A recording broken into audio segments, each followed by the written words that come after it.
Welcome back, everybody. Today's Thursday, April 17th, 2025.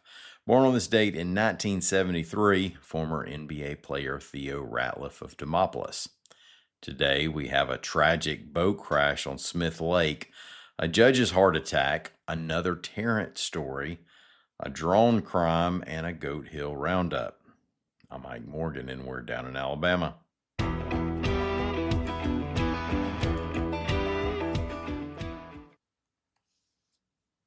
There's a good chance you're dealing with a middleman, like me, when you get your medicines.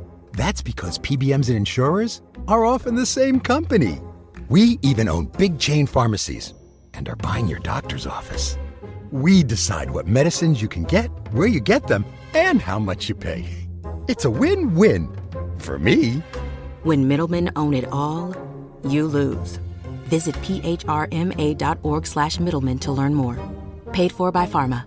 Tax day's always a pain. Next year could be a nightmare. If Congress fails to extend Trump's tax cuts, middle-class families will get hit with a huge tax increase. That means less money for groceries, less money to pay your mortgage, less money for school supplies, and less money for family vacations. A $1,500 tax increase? That's enough to give families the cold sweats. Avoid the nightmare. Save Trump's tax cuts. Learn more at protectprosperity.com. Paid for by Americans for Prosperity.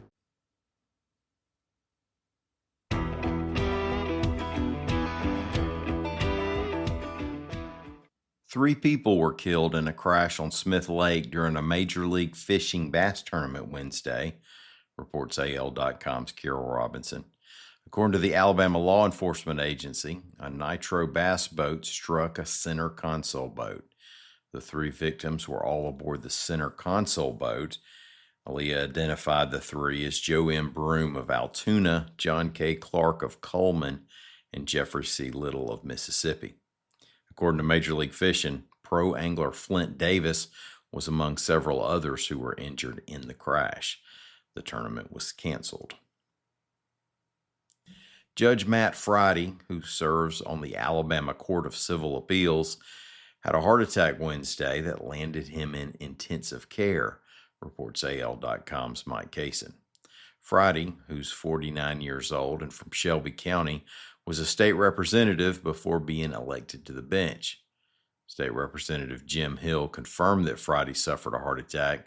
Hill chairs the Alabama House Judiciary Committee and opened Wednesday's meeting with a prayer for Friday. The city of Tarrant probably garners the most headlines per capita in our state, with the possible exception of Brookside from a few years ago. Whether it's fisticuffs among elected officials or an alleged brandishing of a gun by a city worker, lately it's been hard to look away. And now, AL.com's Joseph D. Bryant reports that a local activist and member of the citizen-led Tarrant Crime Commission has been arrested and accused of defaming a police officer on Facebook. Chuck Winborn posted a 2023 video that shows an officer in the empty office of Tarrant Police Chief Wendell Major, who was suspended at the time, in yet another Tarrant story we've carried. The officer in the video is claiming that Winborn illegally obtained the video, then used it to defame the officer, said Winborn's lawyer, Scott Morrow. Quote, "He speaks and it's not always pleasant. He's very critical of the mayor and many of the mayor's associates who are helping the mayor to what he believes is ruining the city of Tarrant," end quote. By now, we've all seen a number of personal drones flying overhead, yet it still maintains a bit of novelty every time. That's probably because they still often have an air of mystery about them. What is that one doing? Is it watching me? Is it being flown by map makers, Chinese spies, voyeurs, revenuers? Of course, there are plenty of legitimate reasons people fly drones. There are also illegal ones. AL.com's Carol Robinson reports that a Mobile woman has been accused of using a drone to make 2 marijuana drops into Holman Correctional Facility. According to court documents, the operation was thwarted when the drone crashed with its illicit load still aboard. The woman, who's 36 years old, was charged with 2 counts of attempting to commit a controlled substance crime, 2 counts of first-degree marijuana possession, 2 counts of illegal drone operation, and second-degree promoting prison contraband. Let's do a Goat Hill lightning round.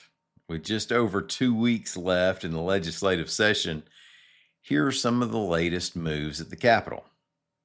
State Senator Clyde Chambliss, a Prattville Republican who chairs the Prison Oversight Committee, has proposed a bill that would make changes to the parole board. It's a reaction, he said, to the board's not promptly answering questions from the committee. And House Republicans have tweaked a bill that at one time would have required public schools to begin the day with a prayer consistent with Judeo-Christian values. Now, the bill includes all religions and allows local school boards to decide whether schools should make time and space for students to pray together. A bill made it through a Senate committee that would make it a human smuggling crime to transport to Alabama anyone who's in the country illegally.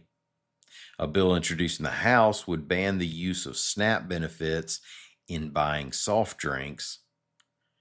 State Representative Corey Harbison, a Good Hope Republican, resigned from the House of Representatives. He said he wants to spend more time with his wife and 3 kids. And the Senate adjourned Wednesday as Senator Andrew Jones was threatening a filibuster over how Senate bills were being treated in the House.